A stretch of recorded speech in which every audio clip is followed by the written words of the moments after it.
your response in 15 days, but I know someone who All right, welcome everyone. We are looking at this particular session, trying to understand how to read the Visa Bulletin, right? In as much as EB1 and EB2 visas are concerned, right? So, um, when you open your Visa Bulletin, you'll see this section, employment-based preferences, right? Then there are two tables that are of interest to you. Firstly, table A, this one, right? Now you'd see that the first category represents EB1, right? And this is EB1A, which is self-petitioned, right? EB1B and EB1C. Those ones you should not concern yourselves with because they are employer sponsored, right? So EB1 is current. C represents current, right? It means that if you apply for an EB1A today, you can do a concurrent filing with an I-485, which is application for a green card, right? And that is for extraordinary ability visa, right? Then the second category that you see here is EB2. That includes EB2 NIW. And people, for most of our countries, they are in this category here. It means that anybody who applied before the 1st of April 2024 can uh, can now do a change of status to a green card. All right. Any questions before we proceed?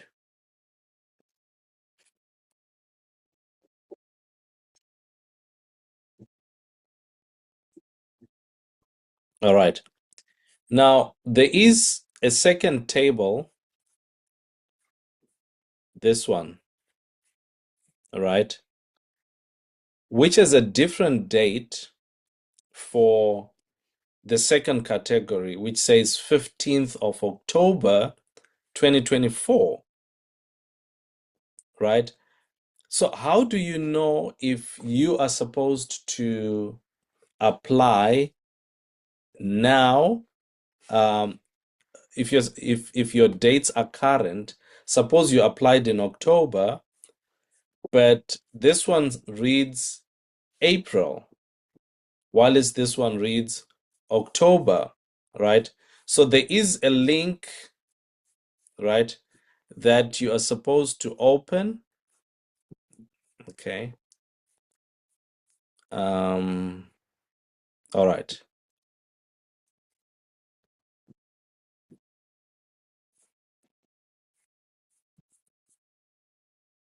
There's a link that you're supposed to open, which I want to show you. And that link will then clarify the dates. Let me open here. All right.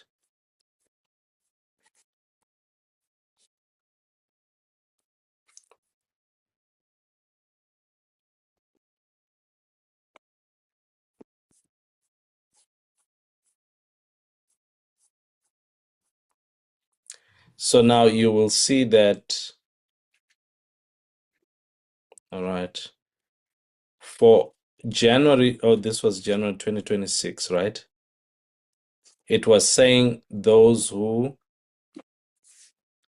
applied in October can now file for change of status, right? So this changes from time to time. There are instances where USCIS will say 1st of April, and there are times when it will say the 15th of October. So you must always have your ears on the ground and your eyes fixed on your laptop to understand when it is you are supposed to apply for a change of status. All right. So this is how you read the Visa Bulletin, which I always share with you every month. All right. So the Visa Bulletin itself does not is normally released a month prior to the month it belongs to, right? Currently, if you look at the link that we opened, right, it's still on January here, right? So it will change and it will show February 2026. That's when you will see the date here.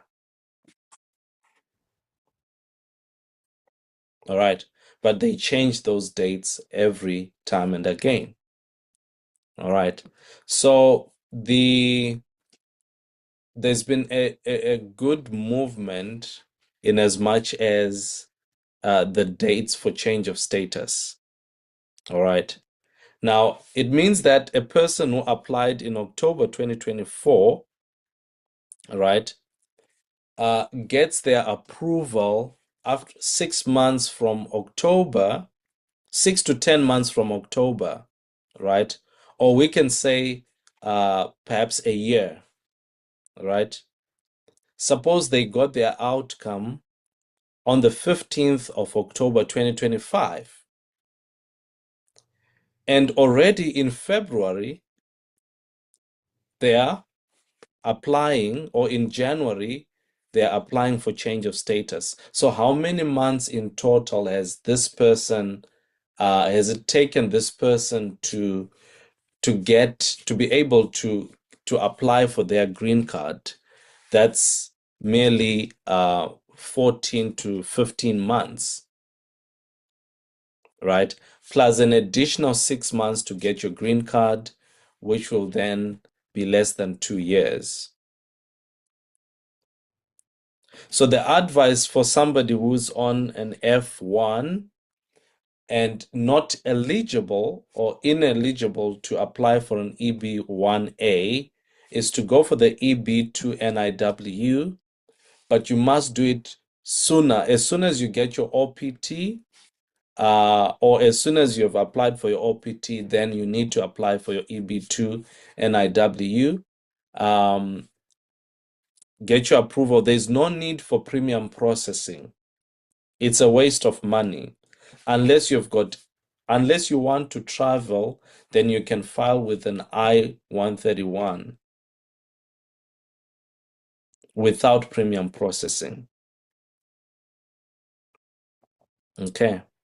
Any questions?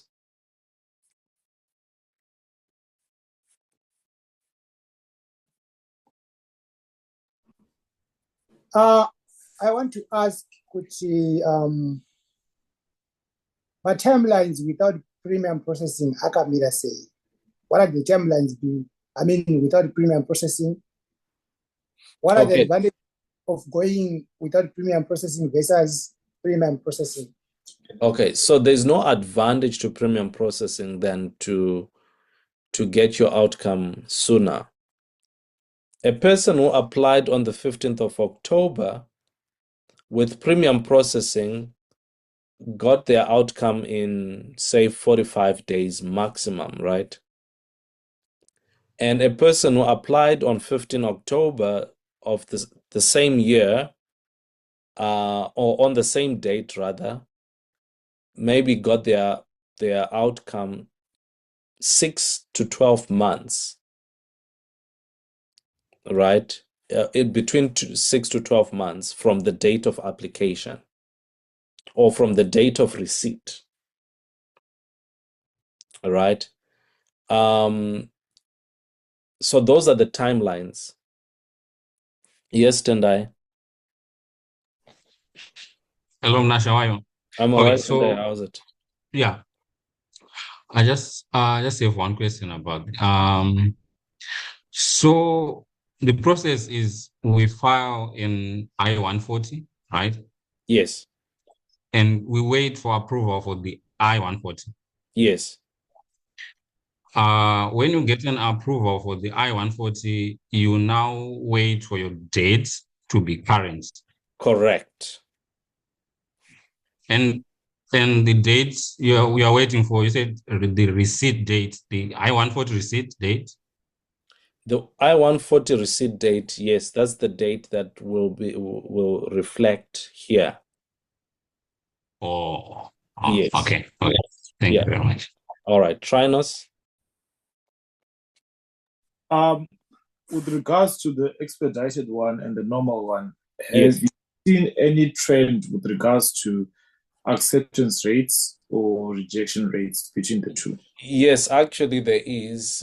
Normally when you do a premium processing, because they want to buy time, you normally see them sending you a request for evidence.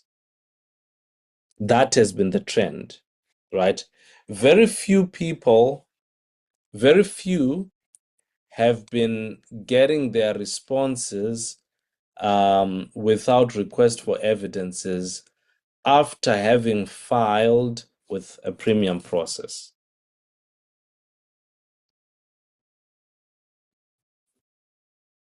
So if I'm understanding you, you're saying that the premium process requires another step where they request evidence, and you've seen the trend being that rejection is slightly higher because maybe the people may not be able to provide the evidence, or the evidence might not be substantial enough to qualify. I don't know if I'm getting it right. Well, look, in most instances, you may have provided the evidence, right? But even if you have provided the evidence, they usually might want to, once you send a premium process, they flag the application because you are basically forcing them to put their resources towards reviewing your petition, or right. So if they find anything amiss, they will question and ask you to provide more evidence, right? But if you send a normal processing application, they may not look, if you do not provide enough information, they will still request for evidence, right? But they normally would have enough time to go through your papers and may potentially not request for evidence. I'm not sure if that answers your question. Yeah, it gives me insight into my question. Yeah, thank you. All right. You The are. other question which probably might have been answered yanga iri yekuti the date ravanotarisa, is it the petition date or the approval date?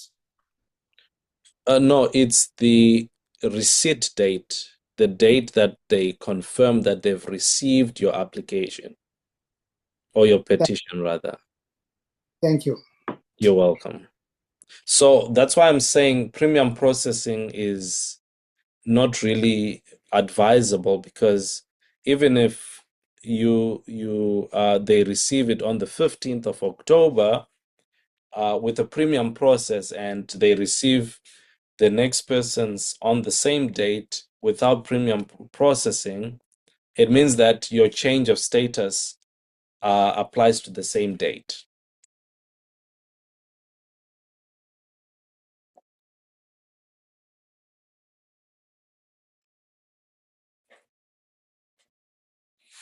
All right. Any other questions?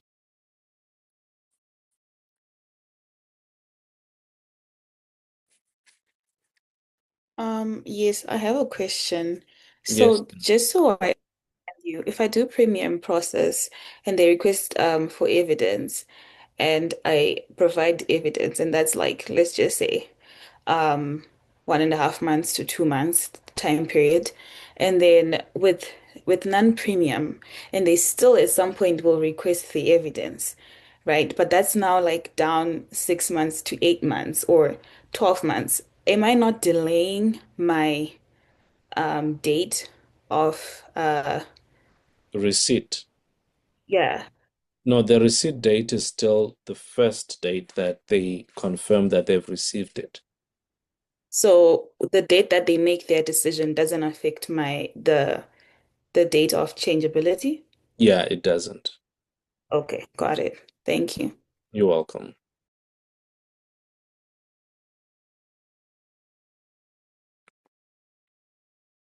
All right. Any other questions?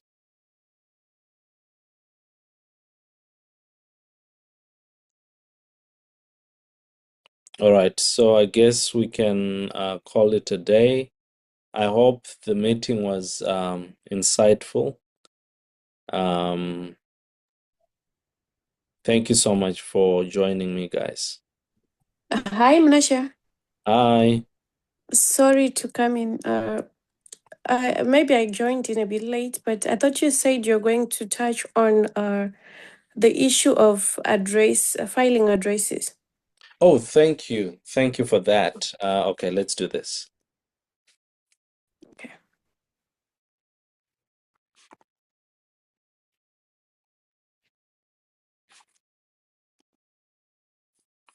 All right, so let's look at the filing addresses. Thank you so much. That's a very important. So now you'll see that there's a drop-down link here. Filing Form I-140, then filing Form I-140 with Form I-485. This is for those who are doing concurrent filing and only applies to those who are applying for their green cards, right? Then premium process filing, right? Filing Form I-140 with Form I-485 and Form I-907. So in most cases, you guys may want to expand this, right? So there are two main addresses here, right? For these states here, right, you will apply to Texas. If you're sending with USCIS, this is your address. If you're using FedEx, UPS, and DHL, this is your address, right? And for these other states, right, you apply to Illinois. USPS, it's this address, and FedEx, UPS, and DHL is this address. All right. Now, for those who are doing EB1A, right, for any state who are filing concurrently with I-485, you are filing there and there.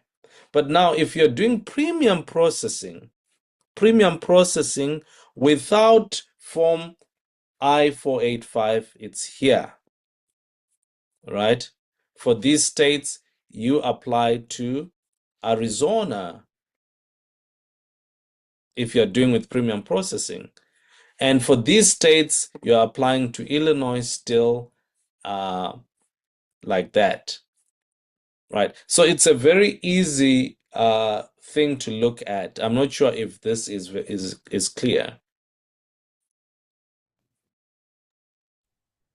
Sorry, just a quick question.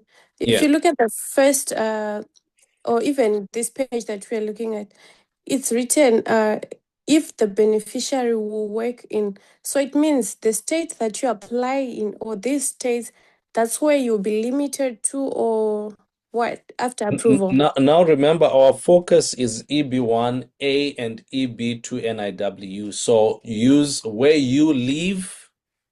That's what you have to do because you don't have a work site location. Okay, so after approval, will I be limited to these states only, or No. I can go anywhere? You can work anywhere because you'll have a green card. Okay, thank you. You're welcome. All right. Guess we have come to the end of our session. It will. Sorry, bro. Yes.